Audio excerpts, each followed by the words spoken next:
بسم الله الرحمن الرحيم. الحمد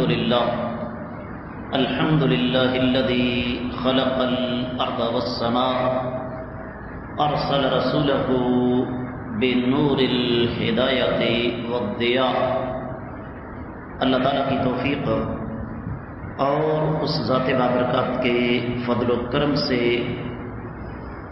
آج نبی کریم صلی اللہ علیہ وسلم کی نماز کا طریقہ سیکھتے ہوئے ہمیں 22واں دن، اور آج کا ہمارا موضوع نماز میں باجماعت نماز میں صفیں کیسی ہونی چاہیے، اس لیے کہ ہمیں آج تک اس حوالے سے کسی نے کچھ بتایا ہی نہیں۔ سب سے پہلے صحیح مسلم کی حدیث مبارکہ نبی کریم صلی اللہ علیہ وسلم نے ارشاد فرمایا، سووا صفوفکم فإن تسویۃ الصفوف من اقامۃ الصلاۃ، اور ایک روایت میں ہے من تمام الصلاۃ۔ یہ صحیح بخاری میں 723ویں حدیث ہے۔ فرمایا اپنی صفیں بنایا کرو، اپنی صفوں کو سیدھا کیا کرو، اس لیے کہ صفوں کو درست کرنا یہ نماز کا حصہ ہے اور یہ نماز کی تکمیل ہے۔ اس کا مطلب کیا ہوا کہ اگر صفیں سیدھی نہیں ہیں تو نماز مکمل نہیں ہے، نماز ناقص ہے۔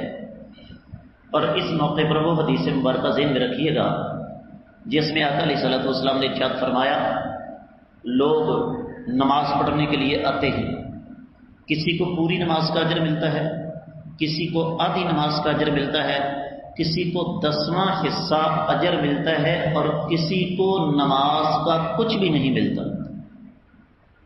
پھر ایک اور حدیث مبارکہ جو کہ سنن ابی داؤد میں ہے 666ویں، فرمایا اقیموا الصفوف، صفیں سیدھی کیا کرو، وحاذوا بین المناکب، اپنے کندھے برابر کیا کرو، وسدوا الخلل، جو درمیانی فاصلہ ہے نا اسے ختم کیا کرو، وَلِینُوا بِأَیْدِی إِخْوَانِکُمْ، اپنے بھائیوں کے لیے نرم ہو جاؤ، وَلَا تَذَرُوا فُرُجَاتٍ لِلشَّیطَانِ، شیطان کے لیے درمیان میں جگہ خالی نہ چھوڑا کرو۔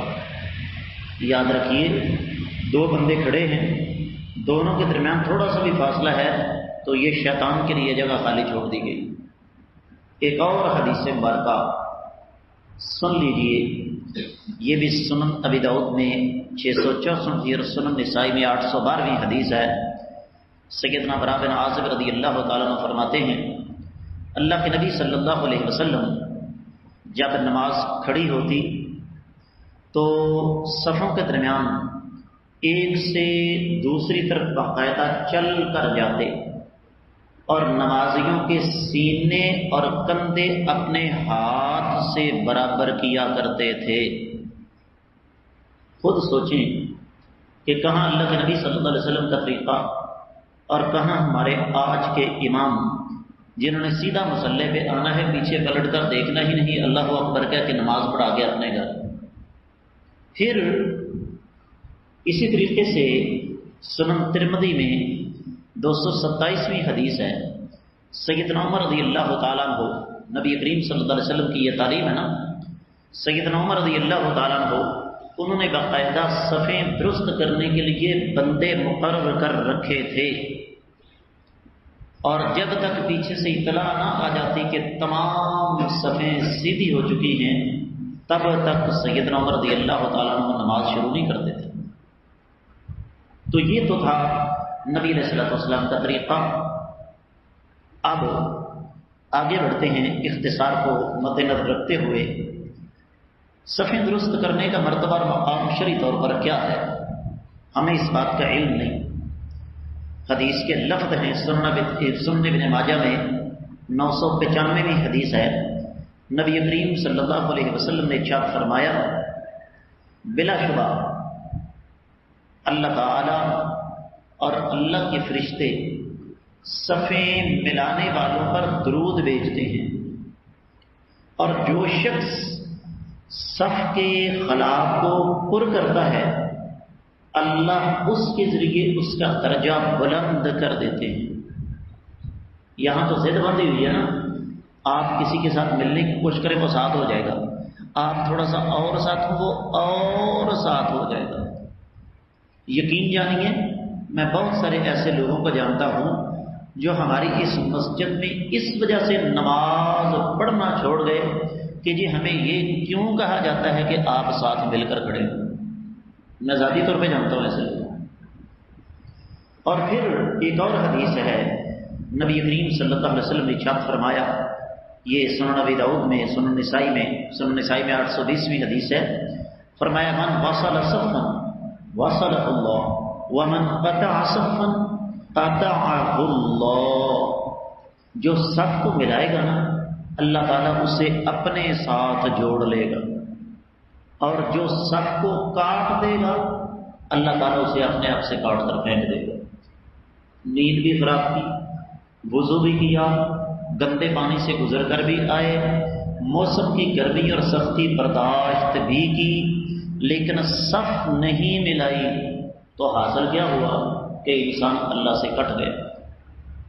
اور اس کے برعکس ایک حدیث مبارکہ سن لیجیے جو صحیح بخاری میں 436ویں ہے، فرمایا لا تصون صفوفکم او لا یخالفن اللہ بین وجوہکم، تم صفوں کو ضرور درست کر لیا کرو، صفوں کو آپس میں ملا لیا کرو، اور اگر تم ایسا نہیں کرو گے تو رب کائنات تمہارے درمیان فاصلہ پیدا کر دیں گے، تمہارے دلوں کے درمیان دوریاں پیدا کر دیں گے، اور آج پیدا ہو چکی ہیں۔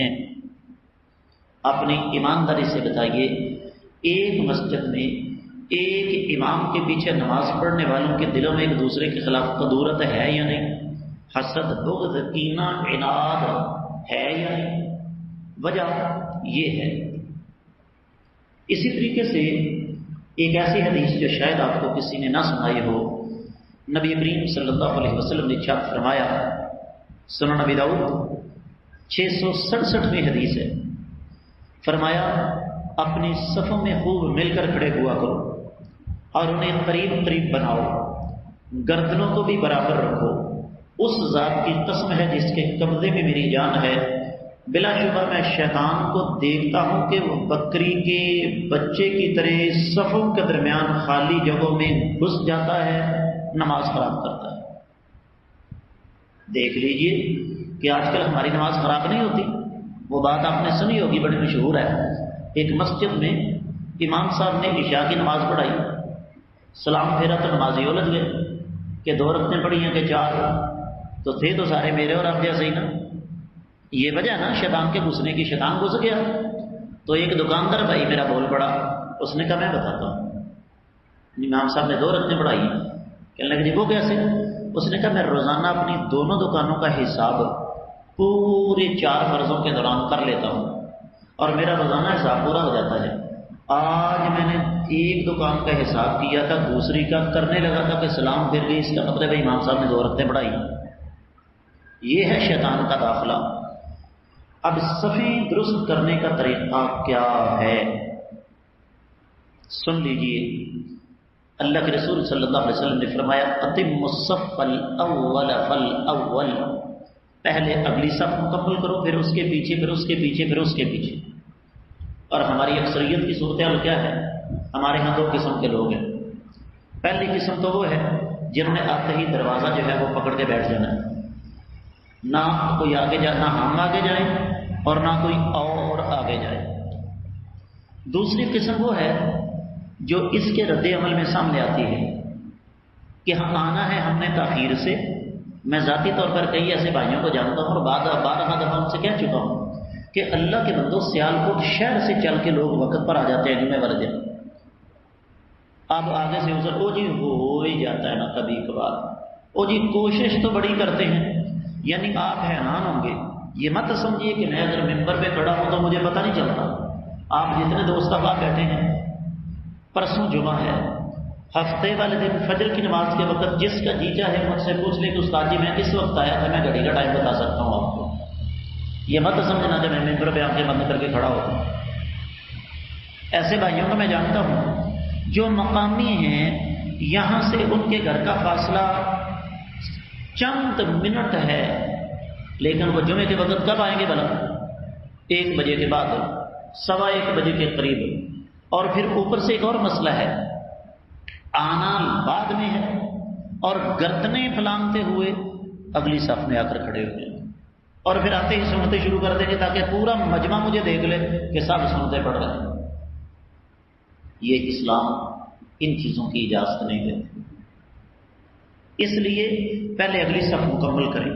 اسی طریقے سے سنن ابی داؤد میں حدیث مبارکہ ہے، کائنات کے امام صلی اللہ علیہ وسلم سیدنا نعمان بن بشیر فرماتے ہیں، اللہ کے نبی صلی اللہ علیہ وسلم ہماری صفیں اس طرح سیدھی کرتے تھے جس طرح تیر کو سیدھا کیا جاتا ہے، نہ کوئی بندہ آگے نہ پیچھے. میں دیکھتا ہوں کئی بھائیوں کو میں کہتا ہوں کہ آپ تھوڑے سے آگے ہو جائیں، وہ زبان سے کچھ نہیں کہتے لیکن ان کی پیشانی یہ بتا رہی ہوتی ہے کہ میری بات ان کو اچھی نہیں لگتی. وجہ کیا ہے؟ تربیت ہی کوئی نہیں. اسی طریقے سے صحیح بخاری میں حدیث مبارکہ سن لیجیے، 725ویں حدیث ہے. سیدنا انس فرماتے ہیں، کائنات کے امام صلی اللہ علیہ وسلم ہمیں صفیں درست کرنے کا حکم دیتے تو ہم اس طرح کھڑے ہوتے کہ ہم میں سے ہر آدمی، ہر نمازی اپنا پاؤں اور اپنا کندھا ساتھ والے کے پاؤں اور کندھے سے ملا کے کھڑا ہوتا. عموماً آپ سنتے ہوں گے، میں مصلی پہ کھڑا ہو کے کیا کہتا ہوں؟ صفوں کو سیدھا کر لیں، برابر ہو جائیں، پاؤں سیدھے، قبلہ رخ کر لیں. کیوں؟ جب تک پاؤں سیدھے قبلہ رخ نہیں نہ ہوں گے صف کبھی برابر ہو ہی نہیں سکتی، درمیانی فاصلہ ختم ہو ہی نہیں سکتا. عادت پڑی ہوئی ہے، آزاد پاکستانیاں اپنی مرضی کرنی ہے. پاؤں ایک مشرق کی طرف جا رہا ہے، ایک مغرب کی طرف جا رہا ہے، یوں کھڑے ہوتے ہیں ہم لوگ اپنے پاؤں ٹیڑھے کر کے. اللہ کے سامنے کھڑے ہیں اور پاؤں کی قبلہ رخ نہیں کی، صفیں کیسے بن سکیں؟ پھر اسی طریقے سے سنن ابی داؤد میں حدیث مبارکہ ہے 754 میں، سیدنا عبداللہ بن زبیر رضی اللہ تعالیٰ عنہ فرماتے ہیں کہ پاؤں کو سیدھا کرنا اور ہاتھ کو ہاتھ پر رکھ کر نماز میں باندھنا یہ نبی علیہ الصلوۃ والسلام کی سنت ہے. تو یہاں ایک اور بات ذہن میں رکھیے کہ صف بنتی کہاں سے ہے، یہ بھی ایک اصول ذہن میں رکھیں. صف ہمیشہ امام کے پیچھے سے بنتی ہے. ایک آدمی امام کے پیچھے کھڑا ہوگا، دائیں طرف کچھ لوگ کھڑے ہوں گے، بائیں طرف کچھ لوگ کھڑے ہوں گے. اسی طریقے سے دوسری صف، اسی سے تیسری. عام طور پر آپ نے دیکھا ہوگا پہلے کے بعد دوسری صف بنتی ہے، کچھ لوگ ایک کونے کے اندر کھڑے ہوتے ہیں، لو ہاں جی ادھر آ کے میرے ساتھ لوگ ملیں. یعنی مسجد میں آ کے بھی ہمارے دماغ کے اندر گھسا ہوا وہ تکبر، ہمارے دماغ کے اندر گھسا ہوا وہ فرعون مرتا نہیں. اب یہاں ایک مسئلہ آ جاتا ہے کہ آدمی کے دونوں قدموں کے درمیان کتنا فاصلہ ہونا چاہیے. یاد رکھیے، آپ نے اپنے پاؤں اپنے جسم کے مطابق کھولنے ہیں. آپ نے ادھر منہ کرے ذرا، اپنے پاؤں سیدھے رکھ کے قبلہ رخ کر کے اپنے جسم کے مطابق کھولنے ہیں. نہ تو بالکل کھول کر کھڑے ہیں، اس طرح بھی بندہ برا لگتا ہے، اور نہ بالکل جوڑ کر کھڑے ہیں، اس طرح بھی بندہ زیادہ دیر تک کھڑا نہیں ہو سکتا. کس کے سامنے کھڑے ہونا ہے؟ تو اللہ کے سامنے کھڑے ہونے کے آداب سیکھنے چاہیے. اس کے بعد یہ بھی ذہن میں رکھیے گا، شاید آج تک کسی نے آپ کو یہ حدیث نہیں سنائی. صحیح بخاری میں حدیث آتی ہے، نبی علیہ الصلوۃ والسلام نے فرمایا، اگر لوگوں کو پتہ چل جائے کہ اذان کہنے کی فضیلت کیا ہے اور پہلی صف میں نماز پڑھنے کی فضیلت کیا ہے، تو لوگ یہ دونوں کام کرنے کے لیے قرآن اندازی کریں. ایمانداری سے بتائیے، ہم میں سے کتنے لوگ ہیں جو اذان کہہ سکتے ہیں؟ یقین جانیے یہ لفظ میں نے اپنے کانوں سے سنے، یہ شرم آتی ہے. یعنی اذان کہتے ہوئے ہمیں شرم آتی ہے اور پیچھے کھڑے رہیں گے. ایک اور حدیث سن لیجیے، نبی علیہ الصلوۃ والسلام نے ارشاد فرمایا، اگر لوگوں کو پتہ چل جائے کہ پہلی صف کا اجر کیا ہے تو گھٹنوں کے بل گھسڑ کر بھی پہلی صف میں پہنچے.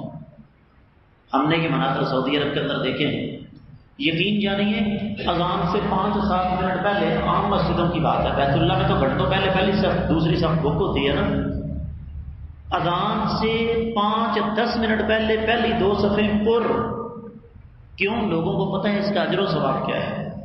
اور سن لیجیے، سنن ابن ماجہ میں حدیث موجود ہے، نبی کریم صلی اللہ علیہ وآلہ وسلم نے پہلی صف والوں کے لیے 3 مرتبہ مغفرت کی دعا فرمائی ہے اور دوسری صف والوں کے لیے 1 مرتبہ دعا فرمائی ہے. اس کے برعکس بھی سن لیجیے. اپنی بات تو ہم نے کرنی نہیں، اللہ کے نبی صلی اللہ علیہ وسلم کی بات ہی کریں گے. صحیح مسلم میں حدیث ہے 438 میں نبی کریم صلی اللہ علیہ وسلم نے فرمایا، میرے یعنی امام کے قریب کھڑے ہوا کرو، پہلی صف پوری کیا کرو، پھر دوسری صف والے تمہارے پیچھے رہیں، اور جو لوگ پیچھے رہ جائیں گے اللہ تعالیٰ آگ سے نکالنے میں بھی ان کو پیچھے کر دیں گے. ظاہر بات ہے جو خود پیچھے رہنا چاہے اللہ تعالیٰ اسے پیچھے کر دیں گے. یہاں پر ایک اور مسئلہ آ جاتا ہے کہ نماز کے لیے کم از کم کتنے لوگ ہونے چاہیے؟ 2 آدمی. اور اس کا طریقہ یہ ہے، صحیح بخاری میں حدیث موجود ہے 697 میں، امام بائیں طرف کھڑا ہوگا، مقتدی دائیں طرف کھڑا ہوگا، اور دونوں برابر کھڑے ہوں گے. یہ جو ہمیں آج تک بتایا گیا نا کہ جب 2 بندے جماعت کروا رہے ہوں تو جناب مقتدی امام سے ذرا پیچھے کھڑا ہوگا، یہ بات اب بالکل غلط ہے، کسی حدیث سے ثابت نہیں ہے. اب اگر تیسرا آدمی آ جاتا ہے تو کیا کرے؟ اس میں صحیح مسلم کی حدیث کے مطابق بہتر تو یہ ہے کہ وہ مقتدی کو پیچھے کھینچ لے. اور مقتدی کا بھی فرض ہے کہ اگر کسی نے اشارہ کیا پیچھے آنے کا تو آ جائے، کس کے کھڑا نہ رہے اپنی جگہ. اگر پیچھے آنے کی جگہ نہیں ہے، فرض کیجئے، تو پھر امام صاحب کے آگے اگر جگہ موجود ہے تو امام صاحب کے کندھوں کے درمیان ہاتھ ہلکا سا رکھا جا سکتا ہے، امام صاحب بھی آگے جا سکتے ہیں، اس میں کوئی مسئلہ نہیں ہے. اب بات کو اختتام کی طرف لے جاتے ہوئے صفوں کی ترتیب کی طرف آ جاتے ہیں. صفوں کی ترتیب یہ ہے کہ امام کے پیچھے مرد کھڑے ہوں، بچے نہیں چھوٹے چھوٹے.